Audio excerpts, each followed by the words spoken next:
오즈의 마법사. 아주 오래전의 일이었습니다.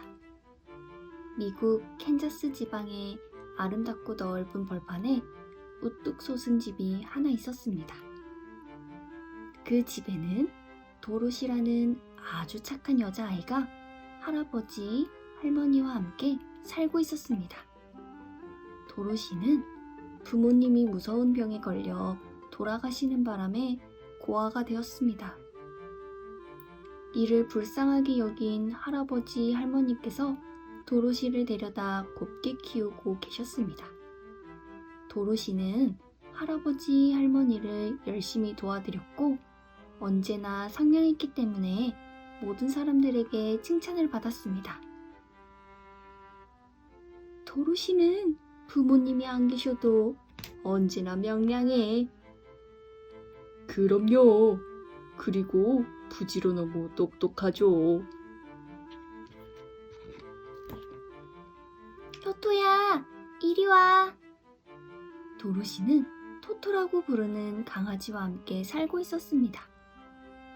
도로시는 외로울 때마다 토토가 친구가 되어주었기 때문에 그다지 외롭지 않았습니다.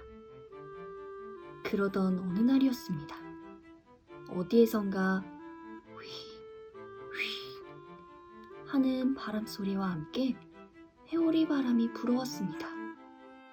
회오리 바람에 깜짝 놀란 토토가 집으로 달려 들어갔습니다. 토토야! 토토야! 도로시가 토토를 찾기 위해 집으로 뛰어들어갔을 때였습니다. 우지직, 우지직. 요란한 소리와 함께 도로시의 집이 하늘 높이 솟았습니다. 할아버지, 할머니, 무서워요. 살려주세요. 도로시야, 도로시야. 아휴, 이를 어째. 누가 우리 도로시 좀 구해주세요. 할머니와 할아버지는 놀라서 땅바닥에 주저앉아 소리쳤습니다. 집은 회오리 바람 끝까지 올라가더니 꽝 하는 소리와 함께 땅으로 떨어졌습니다. 도로시는 침대 아래에서 떨고 있는 토토를 찾아 안고 밖으로 나왔습니다. 여기가 어딜까? 도로시는 이리저리 둘러보았지만 아무도 보이지 않았습니다. 할머니, 할아버지. 도로시가 흐느껴 울고 있을 때 언제 나타났는지 여러 명의 난쟁이와 함께 아름다운 옷을 입은 여자가 서 있었습니다. 아가씨, 누구인지 모르겠지만 고맙습니다. 저는 북쪽 마녀라고 합니다. 아가씨 덕분에 나쁜 동쪽의 마녀가 죽었습니다. 그래서 우리나라는 다시 평화를 되찾게 되었어요. 아니, 그게 무슨 말씀이세요? 도로시는 도무지 무슨 말인지 이해할 수가 없었습니다. 자, 아가씨, 저쪽 집 밑을 자세히 보세요. 북쪽 마녀가 가리킨 곳을 바라본 도로시는 깜짝 놀랐습니다. 아니, 이를 어째? 사람이 죽었네. 도로시의 집 밑에는 사람의 몸은 깔려 보이지 않고 은빛 구두를 신은 두 발만이 보였습니다. 저 사람은 나쁜 동쪽의 마녀랍니다. 당신이 집을 타고 내려오면서 나쁜 마녀를 물리쳐 주었습니다. 그때 햇님이 방긋 웃으며 떠올랐습니다. 놀랍게도 그 발은 사라라라 녹아 사라지고 은빛 구두 한 켤레만 남았습니다. 아가씨, 이 구두는 아가씨에게 주는 선물이에요. 이것은 신기한 요술을 부릴 수 있으니 언젠가 반드시 아가씨에게 도움이 될 거예요. 고맙습니다, 북쪽 마녀님. 그때 비로소 도로시는 집으로 돌아가야 한다는 것을 깨달았습니다. 이제 집으로 돌아가야 해요. 마녀님, 캔자스로 돌아가는 길을 저에게 가르쳐 주세요. 저는 잘 모른답니다. 저 길을 따라가면 에메랄드 궁전이 나올 것입니다. 그곳에서 살고 있는 마법사 오즈에게 부탁해보세요. 감사합니다. 도로시는 북쪽 마녀에게 인사를 했습니다. 그러자 난쟁이와 마녀는 순식간에 사라져버렸습니다. 도로시와 토토는 마녀가 가르쳐준 길을 따라 떠났습니다. 도로시와 토토가 누렇게 익은 들녘을 지나갈 때였습니다. 두 팔을 벌리고 서 있던 허수아비가 도로시를 불렀습니다. 아가씨, 어디 가세요? 마법사 오즈를 찾아가는 길이야. 캔자스로 돌아가는 길을 물어봐야 하거든. 그럼 저 좀 풀어주세요. 저는 머리가 텅 비어 있어서 늘 새들의 놀림을 받고 있답니다. 저도 머리에 볏짚 대신 생각할 수 있는 힘을 달라고 부탁하고 싶어요. 가엾게 여긴 도로시는 허수아비를 묶고 있던 끈을 풀어주었습니다. 고맙습니다. 도로시와 허수아비는 함께 길을 떠났습니다. 얼마쯤 걸어갔을까요? 어디에선가 여보세요, 저 좀 도와주세요 하는 소리가 들렸습니다. 도로시와 허수아비는 소리가 나는 쪽으로 걸어갔습니다. 숲속에는 양철로 만든 나무꾼이 녹이 쓴 채 도끼를 들고 서 있었습니다. 어떻게 도와드리죠? 저기 저 기름통을 가져와 저에게 먹여주세요. 나무꾼이 가리킨 쪽을 보니 기름통이 세워져 있었습니다. 도로시는 나무꾼의 입에 기름을 부었습니다. 고맙습니다. 나무꾼은 너무 기뻐 따그닥 따그닥 소리를 내며 뛰었습니다. 아저씨는 언제부터 그곳에 서 있었나요? 1년 전에 장마가 질 때였지요. 산에 나무하러 왔다가 비에 젖어 내내 움직이지 못하고 이렇게 서 있었답니다. 그런데 어디 가세요? 오즈를 찾아간답니다. 도로시의 말을 듣고 나무꾼은 활짝 웃으며 반가워했습니다.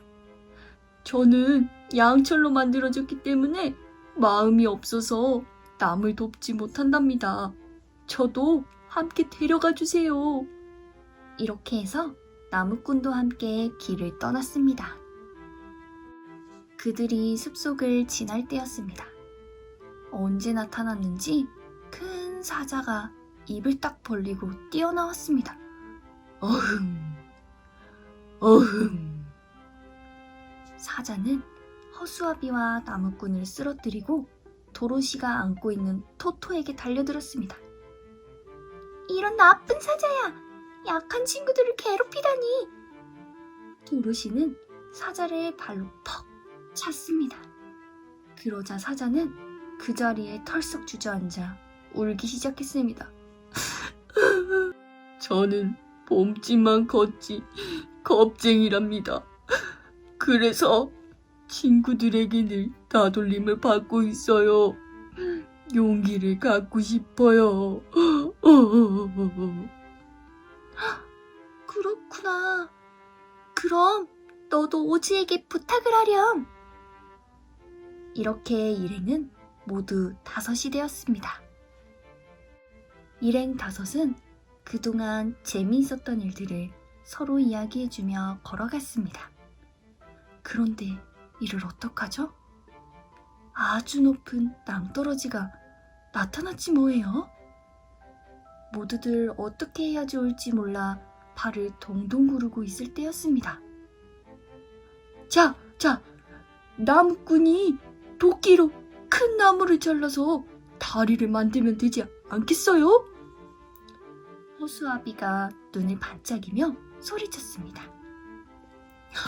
아, 그렇구나.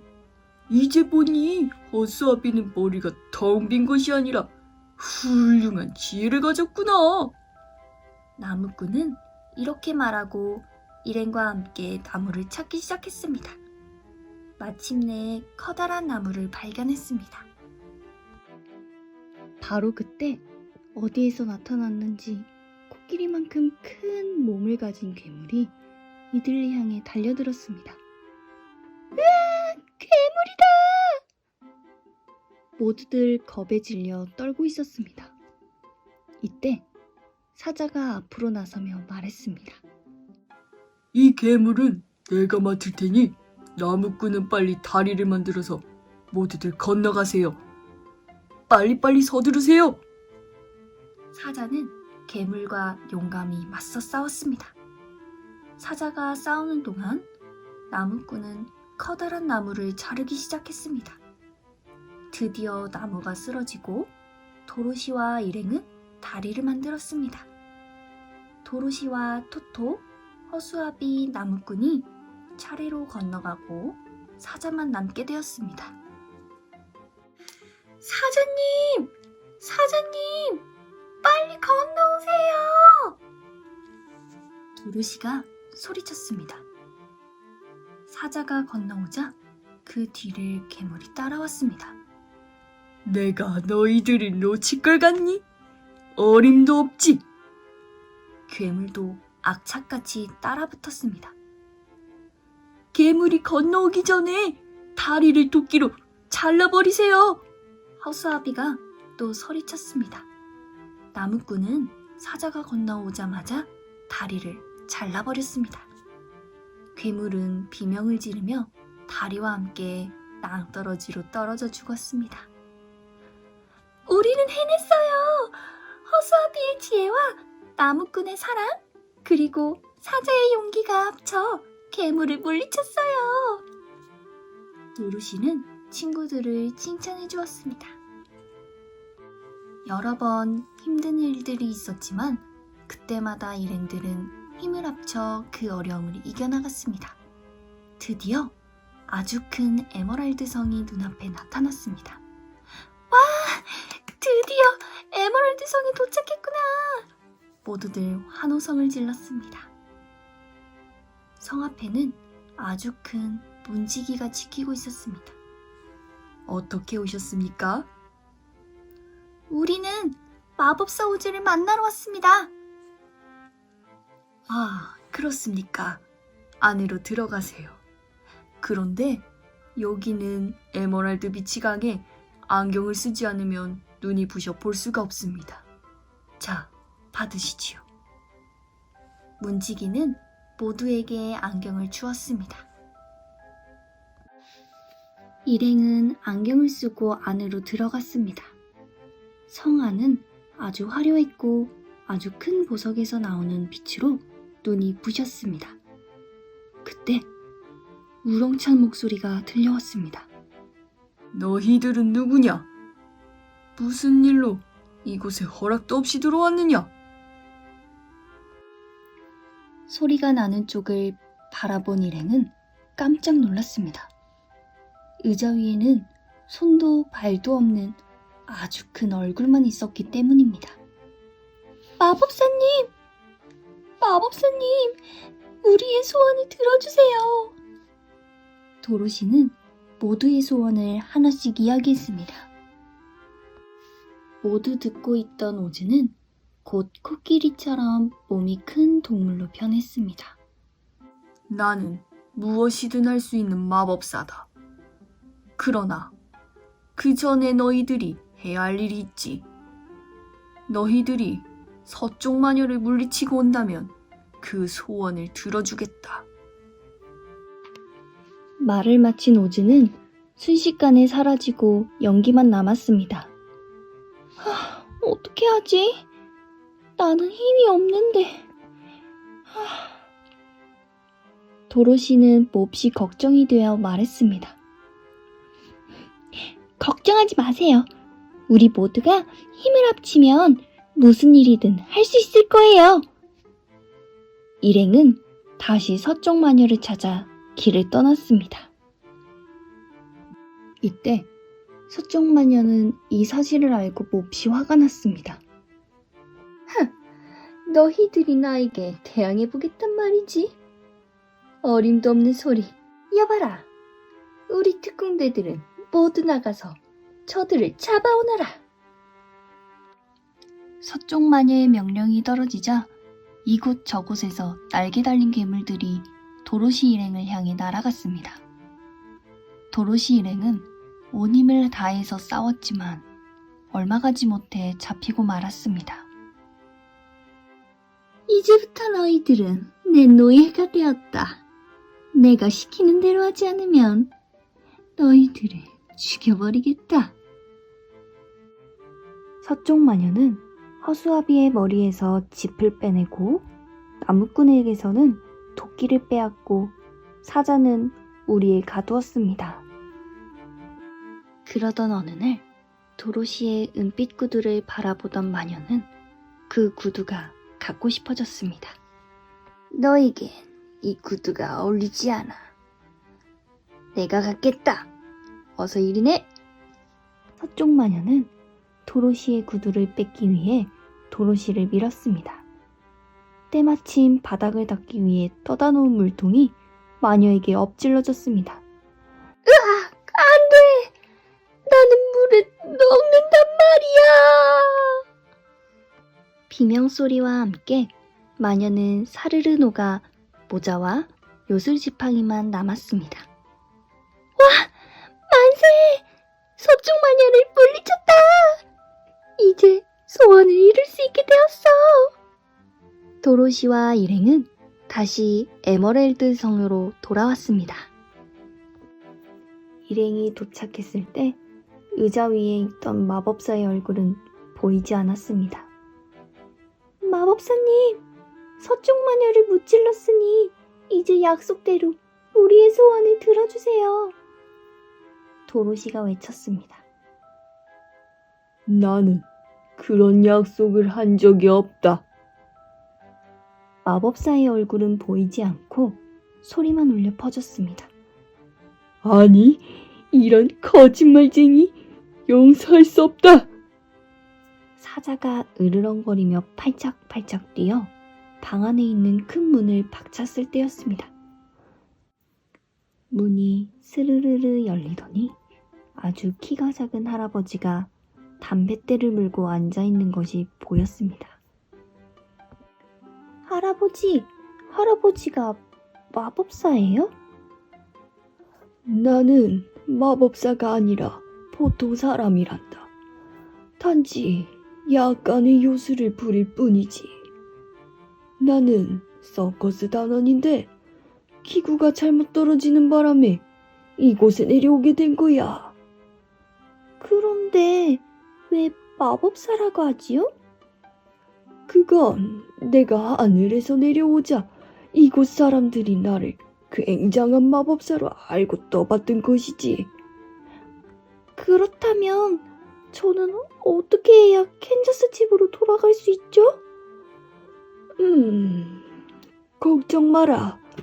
마침 내 기구를 다시 만들었으니 함께 타고 가자. 정말이세요? 그럼. 아니, 그럼 우리는 어떻게 하죠? 허수아비가 물었습니다. 너희들이 바라는 것을 모두 갖고 있단다. 너희들이 원한다면 원하는 것을 주지. 오즈는 허수아비에게는 머릿속에 톱밥을 가득 채워주었고 나무꾼에게는 헝겊으로 만든 심장을 선물로 주었습니다. 그리고 사자에게는 작은 알약을 먹였습니다. 자, 도로시야. 이제 우리는 떠날 때가 된 것 같구나. 준비 다 되었겠지?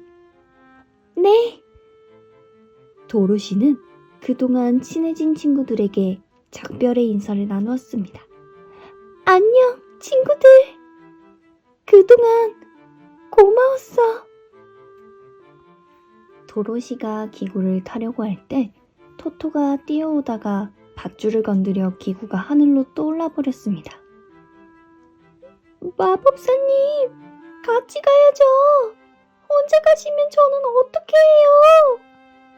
도로시는 기구를 붙잡기 위해 팔짝팔짝 뛰었습니다. 그 순간 도로시는 눈 깜짝할 사이에 캔저스 집으로 돌아왔습니다. 요술구두의 뒷굽이 땅 하고 부딪혔을 때 소원이 이루어진 것이었습니다. 할아버지, 할머니, 제가 돌아왔어요. 도로시가 돌아왔어요. 도로시의 목소리에 할머니, 할아버지는 문을 활짝 열고 달려나오셨습니다. 할머니는 도로시를 꼭 껴안고 기쁨의 눈물을 감추지 못했습니다.